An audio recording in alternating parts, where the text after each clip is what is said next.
नमस्कार, आप देख रहे हैं देवभूमि। मैं हूं आपके साथ उन्नति भटनागर। बुलेटिन की शुरुआत महत्वपूर्ण खबर के साथ। मुख्यमंत्री पुष्कर सिंह धामी की अध्यक्षता में सचिवालय में कैबिनेट बैठक हुई। कैबिनेट बैठक में 21 प्रस्तावों पर मुहर लगाई गई, जिसमें मुख्य रूप से प्रदेश में संचालित होम स्टे योजना में बदलाव किया गया है। ऐसे में अब नगर निगम और नगर पालिका क्षेत्र में होम स्टे बनाए जाने पर राज्य सरकार से मिलने वाली सब्सिडी नहीं मिलेगी। इसके साथ ही प्राथमिक शिक्षा को बेहतर किए जाने को लेकर सरकार ने उत्कृष्ट विद्यालय के रूप में स्कूलों का चयन किया है, जिन स्कूलों की जरूरत के हिसाब से सभी सुविधाएं उपलब्ध कराई जाएंगी। नीलकंठ महादेव मंदिर के लिए रोपवे का निर्माण किया जाएगा।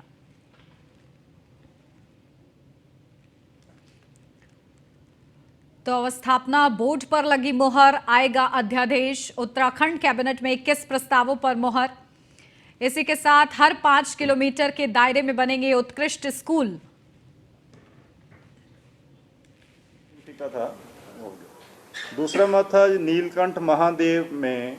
आप जानते ही हैं कि वहाँ काफ़ी यात्री जाते हैं, श्रद्धालु जाते हैं और काफ़ी कठिन रास्ता है। तो उसमें रोपवे का प्रस्ताव काफ़ी देर से चल रहा था, अब वो काफ़ी परिपक्व हो गया है और इसको पीपीपी में बनाने डीपीआर तैयार हो गई है। आज कैबिनेट ने उसको ग्रीन सिग्नल दे दिया है, अब उसकी बिड लग जाएगी और हमें आशा है कि 2 साल के अंदर ये रोपवे चालू हो जाएगा। कहाँ से कहाँ तक? ऋषिकेश से मंदिर तक ये करीब 465 करोड़ का प्रस्ताव है। 4 स्टेशन होंगे इसमें। 2 स्टेशन, एक तो आईएसबीटी ऋषिकेश में है और एक त्रिवेणी घाट में होगा और एक तीसरा स्टेशन मंदिर पे होगा। चौथा स्टेशन थोड़ा सा उसके आगे पार्वती माता मंदिर पे होगा। तो ये कौन विभाग करेगा, बनाएगा इसको? ये जो मेट्रो कॉरपोरेशन, आवास विभाग के नीचे जो मेट्रो कॉरपोरेशन है, जो देहरादून की मेट्रो न्यू प्लान कर रही है, वही बनाएंगे। उसकी लंबाई इसकी 6.5 किलोमीटर, 6585 मीटर टू बी प्रिसाइज। तीसरा मत वित्त विभाग का था। ये निदेशालय विभागीय लेखा के ढांचे में थोड़ा सा परिवर्तन किया है। ये वित्त विभाग ने अपने 4 पदों को रीऑर्गेनाइज किया है, केवल ढांचे में थोड़ा सा परिवर्तन किया है, क्योंकि 4 जिला पंचायत में सहायक लेखाकार वगैरह के पद नहीं थे, तो 4 पद अपने इन्होंने सरेंडर करके ये जिला पंचायतों में 4 सहायक लेखाकार नियुक्त किए जाएंगे। अगला मत कार्मिक विभाग का है। लोक सेवा आयोग में बहुत तेज़ी से भर्ती का कार्य चल रहा है, आप सभी उससे जानकार हैं।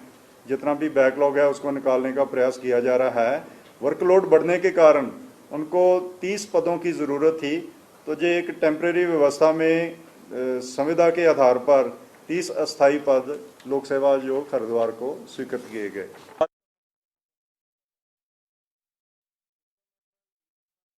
में 21 प्रस्तावों पर मोहर। हर 5 किलोमीटर के दायरे में बनेंगे उत्कृष्ट स्कूल।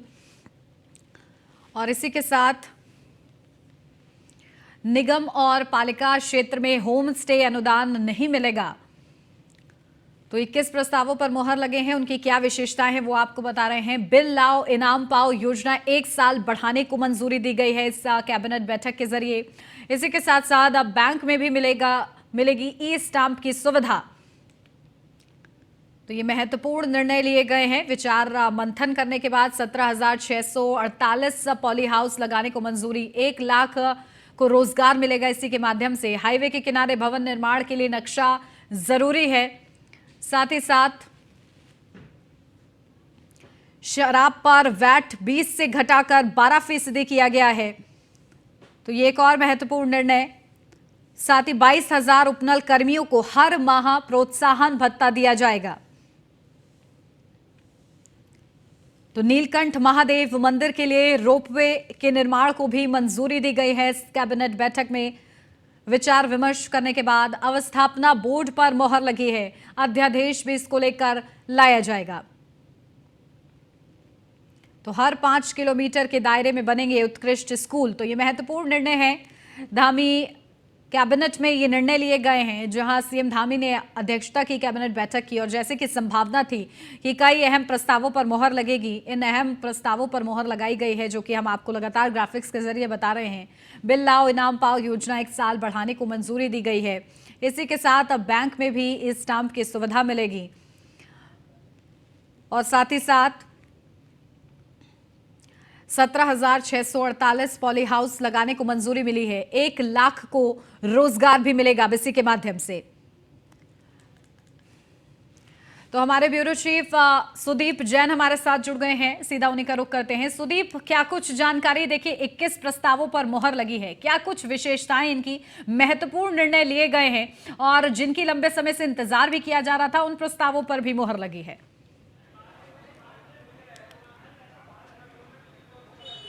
जी बिल्कुल, देखिए राज्य कैबिनेट की कल संपन्न हुई बैठक में कई महत्वपूर्ण निर्णय लिए गए हैं। उसी के क्रम में 2-3 में महत्वपूर्ण विषयों का जिक्र करूं जो आम जन से जुड़े हुए हैं। ऋषिकेश से नीलकंठ तक एक बड़ी रोपवे का प्रस्ताव है जो अगले 2 वर्ष में तैयार होगी और कई करोड़ रुपए इस पर खर्च आएगा। इसकी डीपीआर तैयार है और जल्द ही इस पर अब काम शुरू होने जा रहा है टेंडर के माध्यम से। इससे लाखों श्रद्धालुओं को मदद मिलेगी, नीलकंठ तक पहुंचने में जाम का जाम खत्म होगा। इसके साथ ही एक और बड़ा निर्णय लिया गया है। दरअसल 2021 में जो ग्रामीण इलाकों में बने प्राधिकरण थे उनको हल्का यूं कहें सुस्त किया गया था, परंतु राज्य सरकार ने पाया है कि जो नए मार्ग स्थापित हो रहे हैं वहां तेजी से अतिक्रमण हो रहा है। अतिक्रमण इस रूप में जैसे कोई नया हाईवे बनता है तो उसके बराबर में ही कोई दुकान या प्रतिष्ठान खुलने से जाम की स्थिति पैदा हो रही है। तो अब ऐसे लोगों को निर्माण करने से पहले नक्शा पास कराना होगा और ये तय करना होगा कि नियमों का पालन हो। बिल्कुल। और देखिए उत्कृष्ट स्कूल के लिए किस तरीके से महत्वपूर्ण ये प्रस्ताव रहेगा, कैसे उसकी कार्य योजना तैयार की जाएगी आगे? जी बिल्कुल, देखिए उत्कृष्ट स्कूल उनको माना गया है जहां बच्चों की संख्या अधिक है और अच्छी शिक्षा हो रही है, तो उनको क्लस्टर के रूप में डेवलप किया जाएगा। मतलब वहां सभी सुख सुविधाएं होंगी, चाहे कंप्यूटर हो, बेहतर वातावरण हो, बेहतर फर्नीचर हो, बेहतर किचन की व्यवस्था हो, बच्चों को भोजन दिए जाने के लिए अच्छे बर्तन हो। और प्रयास ये राज्य सरकार का कि कई स्कूल न चला के स्कूलों की यदि एकाध संख्या कम करने की आवश्यकता पड़े तो कर दी जाए, परंतु एक स्कूल जो चले वो अच्छा चले और वहाँ सारी सुख सुविधाएं हों और टीचरों की संख्या यानी जो शिक्षक होंगे वो भी पर्याप्त संख्या में हों। बिल्कुल। अब देखिए इन प्रस्तावों को अमल में किस तरीके से लाया जाता है ये देखना महत्वपूर्ण रहेगा। बहुत शुक्रिया सुदीप आपका तमाम जानकारी के लिए। देहरादून में वाडिया इंस्टीट्यूट के कार्यक्रम में सीएम पुष्कर सिंह धामी संकल्प से परिवर्तन की ओर कार्यक्रम में मुख्यमंत्री, पूर्व मुख्यमंत्री भगत सिंह कोश्यारी भी कार्यक्रम में मौजूद रहे। कई विभागों के अधिकारी भी कार्यक्रम में शिरकत उन्होंने भी की। प्रदेश भर से आए किसानों भी कार्यक्रम में हिस्सा ले रहे हैं।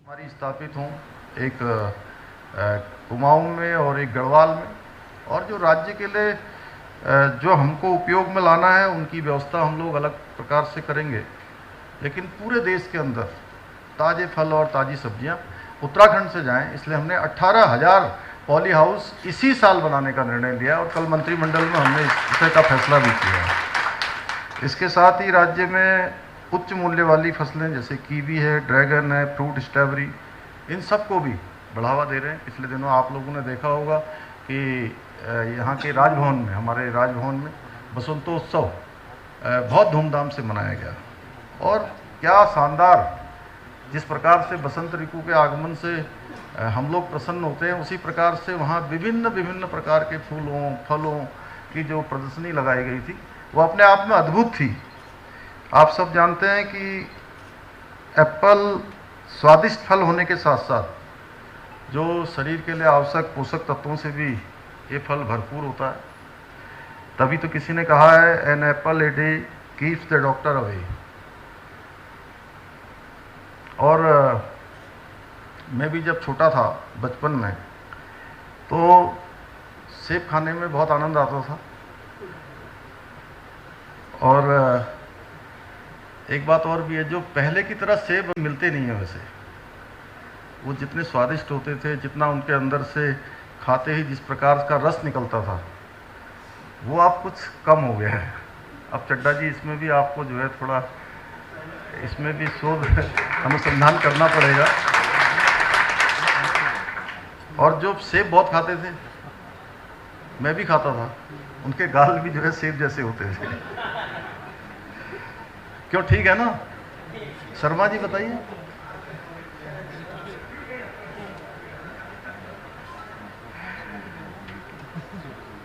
और ये डिलीशियस सेब जो है इसका अपना स्वाद होता है। और मैंने ये बात इसलिए कही कि जहाँ मंच पर श्रद्धेय कोश्यारी जी हों, श्रद्धेय अशोक जी हों, फिर भी मैं कह रहा हूँ कि मैं बचपन से उस स्वाद को अभी तक भूल नहीं पाया। इसलिए मैंने आप सबके सामने सेब की बात आई तो मैं भूल गया। आजकल ऐसे सेब नहीं आ रहे हैं। अब क्यों नहीं आ रहे हैं? पहले जैसी जो हमारी उर्वरक शक्ति है, उर्वरा है, ज़मीन है, वो खेतों में नहीं रह गई। तो कहीं ना कहीं मैं ऐसा मानता हूँ कि जब हम बहुत सारे विषय पर यहाँ पर एकत्र हुए हैं तो कहीं ना कहीं हमको इस दिशा में भी ज़रूर सोचना पड़ेगा।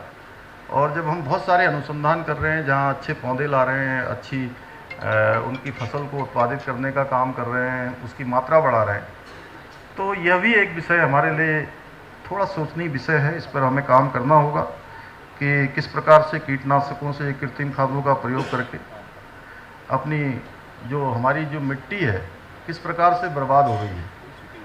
ये बहुत बड़ा हमारे लिए विषय है। मेरा मानना है कि आचार्य देवव्रत जी ने पिछले दिनों हमारे यहाँ पर आकर एक बड़ा कार्यक्रम यहाँ पर कृषि विभाग का, उद्यान विभाग का और हमारे पशुधन वालों का एक बड़ा कार्यक्रम यहाँ पर किया था। और उसमें उन्होंने प्राकृतिक खेती के लिए हम सभी को, हमारे राज्य के भी बहुत सारे किसान वहाँ कुरुक्षेत्र गए थे और कुरुक्षेत्र में उन्होंने वहाँ पर प्रशिक्षण भी लिया।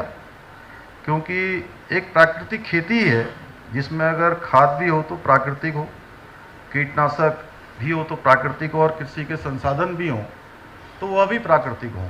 क्योंकि हमारे पास असीम संभावनाएं हैं प्राकृतिक खेती के लिए। हमारे यहाँ पर प्रकृति द्वारा ही हमको सब कुछ दिया हुआ है। और एक व्यक्ति प्रकृति से जब जुड़ जाता है, वही प्राकृतिक खेती से होने वाली बीमारियों से उसका बचाव भी तभी कर पाता है। भाइयों बहनों, हमें सेब की प्राकृतिक खेती द्वारा किस तरह उत्तराखंड के सेब को देश दुनिया में एक विशिष्ट पहचान दिलानी है, इस पर बहुत काम करने की आवश्यकता है। हालांकि एक अभी राज्य सरकार के स्तर पर हमने बहुत बड़ा अभियान लिया है और आज जितना है उससे कम से कम 15-20 गुना ज़्यादा।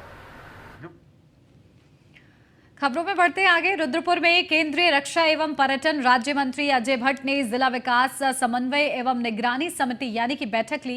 इस दौरान उन्होंने केंद्र की तमाम योजनाओं की समीक्षा की, साथ ही विकास कार्यों की प्रगति की जानकारी ली। उन्होंने अधिकारियों को निर्देश देते हुए कहा कि सरकार की ओर से चलाई जा रही सभी जन कल्याणकारी योजनाओं का लाभ सभी पात्रों को मिलना चाहिए। इसके अलावा उन्होंने सड़क समेत अन्य निर्माण कार्यों को संयमबद्धता और गुणवत्तापूर्वक पूरा करने के निर्देश दिए। वहीं कई जनप्रतिनिधियों ने मंत्री के सामने कई समस्याओं को भी रखा है।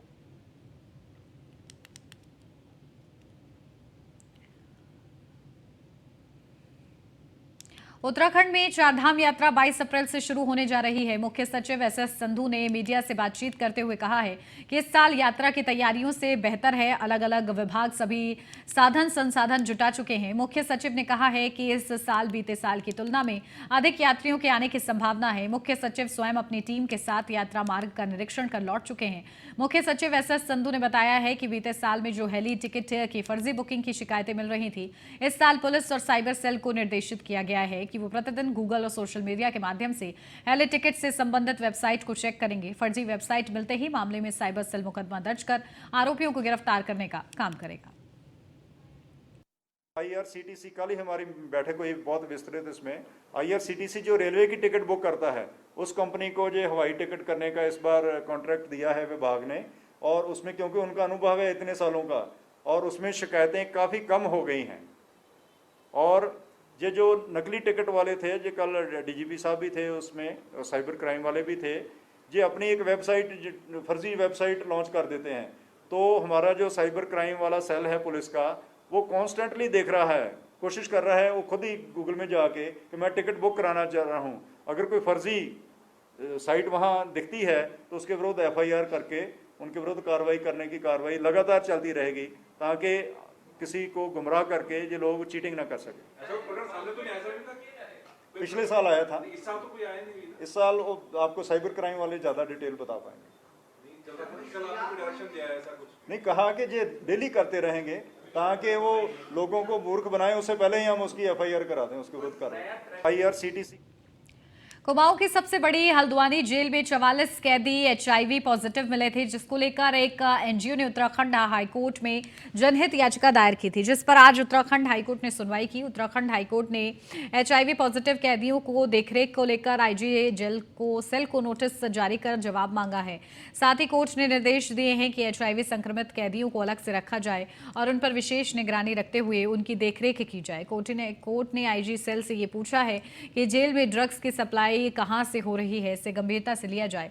मामले की सुनवाई के लिए कोर्ट ने 28 जून की तिथि नियत की है।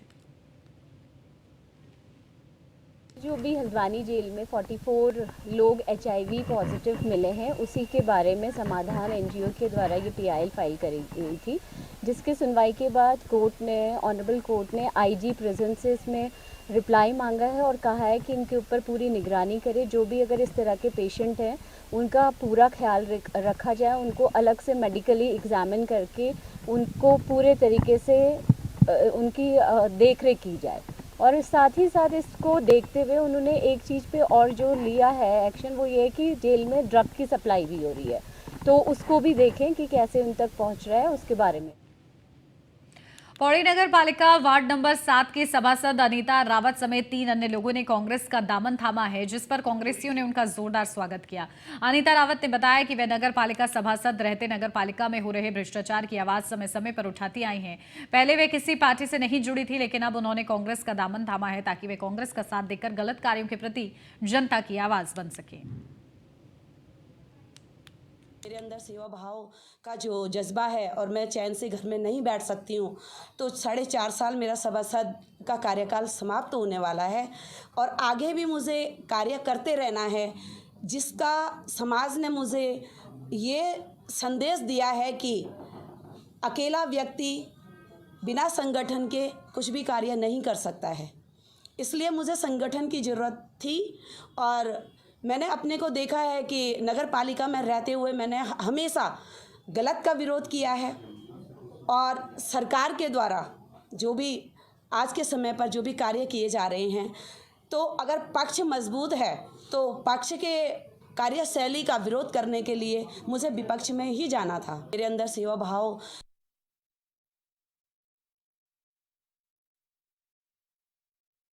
की धोखाधड़ी के मामले बढ़ते ही जा रहे हैं। इस बिल्डर पर पहले ही धोखाधड़ी के 5 मुकदमे दर्ज हैं। अब 5 और धोखाधड़ी की शिकायतें आई हैं। समिया लेक सिटी बिल्डर के मालिक जमीले खान फरार हैं, वहीं कंपनी का डायरेक्टर और रजिस्ट्री कर्ता जेल में है। SSP ने इस धोखेबाज बिल्डर की धोखाधड़ी की जांच के लिए SIT गठित कर दी है। आशंका जताई जा रही है कि अभी कई और लोगों से आरोपियों द्वारा रजिस्ट्री के नाम पर काफी पैसा लिया गया है। समिया लेक सिटी के मालिक और डायरेक्टर के खिलाफ अब तक कोतवाली पुलिस ने 5 लोगों की तहरीर पर अलग अलग मुकदमे दर्ज किए गए हैं। डायरेक्टर सागिर अहमद खान और रजिस्ट्री कर्ता तस्लीम अहमद को गिरफ्तार कर जेल भेजा जा चुका है। इसके बावजूद अलग अलग आधा दर्जन से अधिक प्रार्थना पत्र में जांच चल रही है। जल्द ही आरोपियों के खिलाफ और भी धोखाधड़ी के मुकदमे दर्ज हो सकते हैं। नरेंद्रनगर के बखरियाना क्षेत्र में दशकों से मिलिट्री कैंप स्थापित है, जिसके किनारे से कई गांव के रास्ते बने हुए हैं। ग्रामीणों द्वारा आरोप लगाया गया है कि मिलिट्री अधिकारियों द्वारा पैतृक रास्ता रोक दिया गया। इससे ग्रामीण परेशान हैं, इसलिए उन्होंने पैतृक रास्ता बहाल करने के लिए SDM को ज्ञापन सौंपा। ग्रामीणों का कहना है कि 3-4 वर्षों के अंतराल में यहाँ मिलिट्री की कंपनियां बदलती रहती हैं, मगर आज तक अधिकारियों ने ग्रामीणों का पैतृक रास्ता कभी बंद नहीं किया। लोगों का कहना है कि अधिकारियों द्वारा रास्ता बंद किए जाने पर स्कूल जाने वाले छात्र छात्राओं सहित ग्रामीणों की आवाजाही के लिए बहुत बड़ी समस्या उत्पन्न हो गई है। मिलिट्री द्वारा रास्ता खुलवाने को लेकर ग्रामीणों ने सूरत सिंह आर्य के नेतृत्व में उप जिलाधिकारी कार्यालय पहुंचकर रक्षा मंत्री को संबोधित करते हुए ज्ञापन SDM को सौंपा है। और हम इससे इससे पूर्व जिलाधिकारी महोदय को हमने ज्ञापन दिया कि आर्मी वाले बार बार हमारा रास्ता बंद कर रहे हैं। आर्मी से हमारा विरोध नहीं है, ज़मीन बहुत सारी ज़मीन चंद्रबाबू भर खाली पड़ी है, लेकिन स्थानीय लोगों का मुद्दा ये है कि हमारे रास्ते खोल दिए जाएँ। बार बार आर्मी से हमारा रास्ता बंद हो जाता। एसडीएम साहब को हमने कई बार कह दिया, एसडीएम साहब ने आश्वासन भी दिया कि हम तो तुम्हारा रास्ता खोल देंगे, लेकिन अभी तक रास्ता नहीं खुला। लोग 200 साल पुराना पैतृक रास्ता है लोगों का, तो हमारा एसडीएम साहब का यही निवेदन है। एसडीएम साहब ने हमें आश्वासन भी दिया है। अधिकारी महोदय से मिले, ये नई आर्मी आई है, इन्होंने हमारा रास्ता बंद कर दिया है और अभी हम यहाँ पे मोस्टली आदमी जो होते हैं, जो प्राइवेट सर्विस करते हैं या दुकानदार हैं, उनको 8 बजे बाद या 10 बजे बाद घर जाना पड़ता है, उनको भी ये उस रास्ते से घर नहीं जाने देते हैं। ये हमारी यही मांग है कि हमारा 24 घंटे रास्ता खोल दिया जाए। जो हमारा परमानेंटली पैतृक रास्ता है उसको परमानेंटली ओपन किया जाए किसी भी टाइम जाने। नहीं बंद किया है। गाँव वालों का मेन कंसर्न इस बात पे था कि जो पुलिस द्वारा नई सड़क बनाई जा रही गाँव वालों के लिए, इसके अलाइनमेंट का परिवर्तन करना चाह रहे हैं गाँव वाले। वो चाह रहे हैं कि गाँव के पास में सड़क दी जाए ताकि उनको लंबी दूरी तय न करनी पड़े। इस समय मेरे द्वारा से बात हो रही है। कल रेवन्यू टीम और पीओ टीम मौके का मुआयना करेगी और देखेगी कि बेस्ट रास्ता कौन सा हो। प्रदेश की सबसे पुरानी नगर पालिका में सुमार अल्मोड़ा नगर पालिका आर्थिक संकट के दौर से गुजर रही है। आलम यह है कि पालिका में कार्यरत 300 कर्मचारियों को पिछले 3 महीने का वेतन नहीं मिल पाया है, जिसके चलते कर्मचारी तंगहाली के दौर से गुजर रहे हैं। लेकिन इन कर्मचारियों की सुध पालिका बोर्ड नहीं ले रही है। वहीं पालिका प्रशासन की माने तो शासन द्वारा अभी तक 15वें वित्त की 2 किस्तों का बजट शासन की फाइलों में धूल फाक रहा है। वहीं कर्मचारियों का कहना है कि 3 महीने का वेतन नहीं मिलने से आर्थिक परेशानी का सामना करना पड़ रहा है। लगभग 300 कर्मचारी नगर पालिका में कार्यरत हैं, सफाई कर्मचारी और कार्यालय स्टाफ, जिनको 3 माह से वेतन नहीं मिला है। माह फरवरी से वेतन के लाले पड़े हैं। वर्तमान में बच्चों की स्कूल फीस वगैरह एडमिशन होने हैं, कुछ बच्चों के एडमिशन भी नहीं हुए हैं, फीस भी नहीं जमा हो पाई है। हम लगातार बोर्ड को लिख रहे हैं, माननीय अध्यक्ष जी को, अधिशासी अधिकारी महोदय को, और यहाँ तक कि समस्त बोर्ड के सभासदों को मेरे द्वारा लिखा गया था कि आप हमसे बैठक करें, हमारी समस्या का समाधान करें। लेकिन माननीय सभासदों ने, ना ही बोर्ड ने कोई हमारी तरफ ध्यान नहीं दिया। आखिर क्या कारण है, क्यों नहीं आपका तनख्वाह दे पा रहा है? क्या बजट की कमी है क्या? अब माननीय अध्यक्ष जी से बात हुई, वो कहते हैं शासन से पैसा नहीं आ रहा। शासन से पैसा नहीं आ रहा है, ये तो शासन जाने या बोर्ड जाने, इनके बीच की बात है। लेकिन कर्मचारी काम करते हैं, रात दिन मेहनत करते हैं, लगातार प्रशासन का दबाव बना है। प्रदेश में मौसम विभाग की भविष्यवाणी सटीक साबित हुई है। मैदानी इलाकों में तेज धूल भरी आंधी और बूंदाबांदी से जहां सामान्य जनजीवन प्रभावित हुआ है, तो वहीं पहाड़ के ऊंचाई वाले इलाकों में बर्फबारी और बारिश के आसार है। राजधानी देहरादून में कल देर रात से मौसम बिगड़ा हुआ था और सुबह तेज धूल भरी आंधी और बूंदाबांदी ने सामान्य जनजीवन प्रभावित किया है।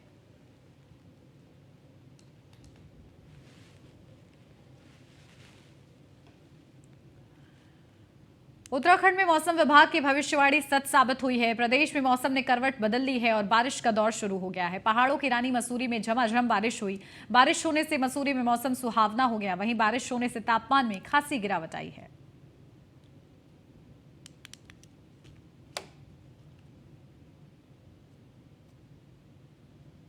और इसी के साथ इस बुलेटिन में बस इतना ही। आप बने रहिए न्यूज़ 1 इंडिया के साथ।